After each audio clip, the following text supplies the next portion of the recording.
my sister got engaged between her sophomore and junior year of high school. And she got married the week she graduated from high school. And in between the engagement and the wedding, she would write her fiance every single day.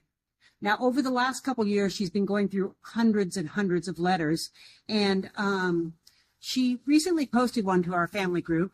And it was from my kid sister, Jenny, who's about 10 years younger than me. And Jenny had written, when I came back from college with my brother Lou, that Jackie and Louie showed up. And Jackie thinks she is so funny and so cute. When I read the post, my heart just stopped and I was sad. But then I remembered, oh yeah, I do think I'm so funny and so cute. And now, all these years later, I'm 62 years old and I still think I'm really funny. And I think I'm beautiful. And I know that every time I say I think I'm beautiful, that there are people, it's like their fingernails on a chalkboard to them. And I wonder, why is that? And here's what I finally came up with. I think that every time they hear me say that I think I'm beautiful, they're hearing that they are not. But that's not true. You see, I was raised in a family that taught me people were beautiful. So when I see a woman with leathery skin and tan, and I find the beauty in the life that she's lived, or I see a baby who's just screaming at the top of their lungs, trying to communicate without language what they want or how they want to get somewhere, I find it beautiful. I think that people are beautiful.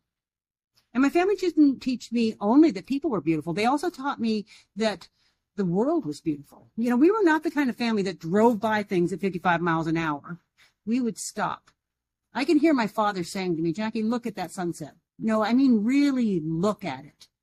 I'm the kind of person that I know my father's favorite plants are the sumac, which is a brilliant red in the fall, or the Russian olive, which is this silvery gray across the prairies of Nebraska. I know my mother loves a thistle, you know. I'm the kind of person who knows what beauty is in the world around me. But they didn't just teach me beauty in the world and beauty in the beauty in people. They also taught me beauty in words. If you go to my kitchen right now, you're going to see a poem that's framed. It's called July 8th, 2023. My husband paid a poet $20 to sit in the streets of Omaha's market and type on an antique typewriter this poem about cowboys coming to Omaha. I love it. I love all poetry. So when my father passed away in 2010, I called my best friend who lived in Nebraska, and I said, I want to do something beautiful on the altar. I'd like to find some Russian olive. Do you know where there's any at? And she said, yes, I do.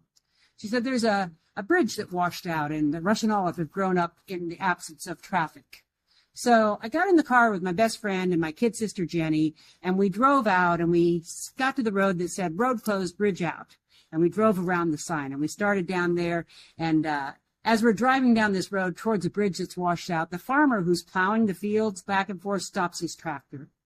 And he watches as three women get out of the car with knives and head down into a place where the bridge is washed out. By the time we come up with our arms filled with Russian olive, he has gotten out of that tractor and began walking towards us. And we go over and we talk to him, and we tell him that my father has passed away. And we tell him how much he loved the Russian olive. And then he begins to talk to us, and somewhere in that conversation, he asked if I love poetry, and I said, yes, I really love poetry. He said, would you like to hear some? I'm the Nebraska Poet Laureate. And my eyes filled with tears, and I said, yes, I do want to hear poetry.